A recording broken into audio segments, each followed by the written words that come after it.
Assalamualaikum warahmatullahi wabarakatuh. Baiklah, hari ini saya akan menjelaskan bagaimana cara penggunaan fungsi if beserta dengan fungsi VLOOKUP. Nah, di sini saya telah mempunyai tabelnya beserta dengan ketentuannya. Langsung saja kita isi bagian tabel tujuan yang masih kosong ini. Kita ketikkan sama dengan if, buka kurung. Untuk menentukan apakah ini if left, mid, atau right, kita bisa membaca bagian ketentuannya, yaitu jika kode RP maka tujuan rantau perapat. RP terletak di bagian paling sebelah kiri, maka kita akan gunakan if left. Ketikkan left, buka kurung, sorot bagian kode tiketnya, titik koma 2, tutup kurung, sama dengan kutip, ketikkan kode keterangannya, RP, kutip titik koma, kutip rantau perapat, kutip kembali, titik koma. Nah, jika telah seperti ini, kita bisa tinggal mengcopy pastenya saja untuk mempersingkat waktu. Lalu mengganti bagian kode keterangannya.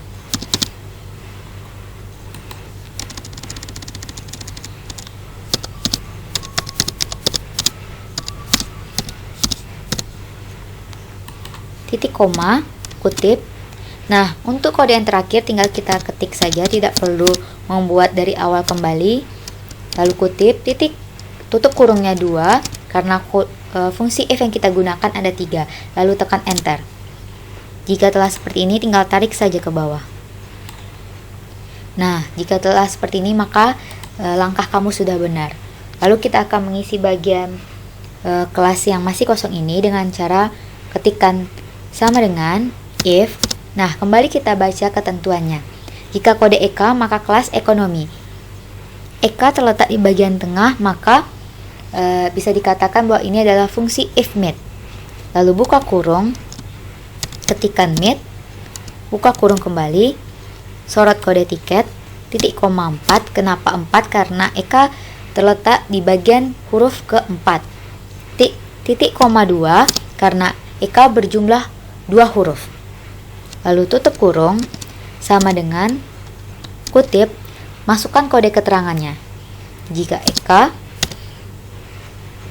kutip, kutip, titik koma, kutip, ekonomi, kutip, titik koma. Jika telah seperti ini, bisa kembali kita mengcopy pastenya saja.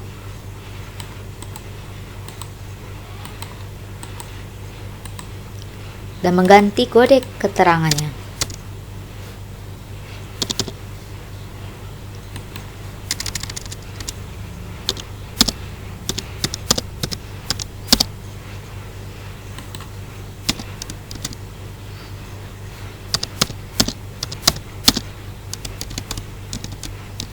Lalu tekan enter.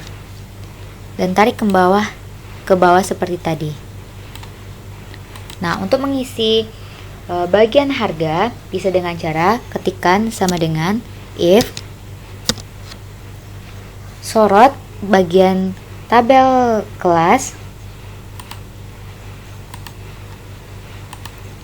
buka kurung dulu, lalu sorot bagian tabel kelas sama dengan kutip, baca kembali. Jika kelas ekonomi maka harga 100.000, maka ketikkan ekonomi, kutip, titik koma, kutip, 100.000, kutip, titik koma. Nah, kembali bisa kita mengcopy pastenya.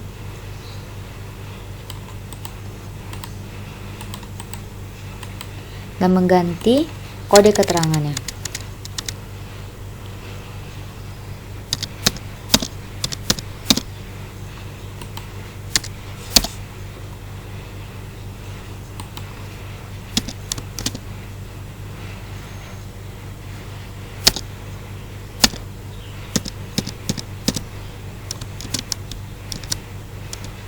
Lalu tekan enter.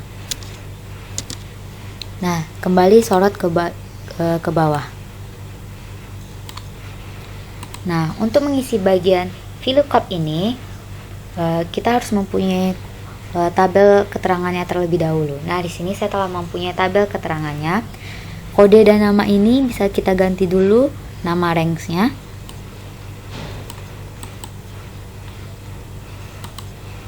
Kita ganti menjadi nama, lalu tekan OK.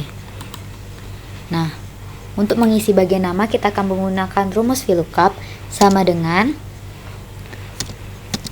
VLOOKUP buka kurung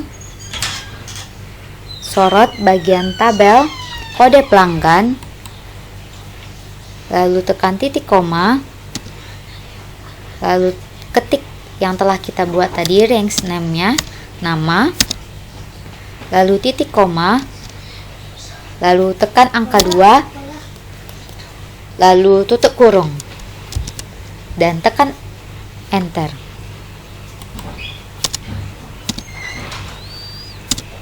Nah, maka akan muncul namanya seperti ini, lalu tarik ke bawah kembali. Nah, untuk mengisi tabel bagian diskon, di sini telah ada rumusnya, maka tinggal kita buat saja sama dengan buka kurung harga dikali jumlah tutup kurung 5%, lalu enter. Lalu kita tarik ke bawah. Nah, jika telah seperti ini, maka kita bisa mengisi bagian tabel bayar. Di sini juga telah ada rumusnya, maka tinggal kita ketikkan saja sama dengan buka kurung harga dikali, bintang ini simbolnya berarti kali, jumlah tutup kurung dikurang diskon, lalu enter. Nah, tinggal tarikkan ke bawah saja. Nah, begitulah cara penggunaan fungsi if dan juga penggunaan VLOOKUP. Baiklah, terima kasih. Maaf apabila masih ada kekurangan. Wassalamualaikum warahmatullahi wabarakatuh.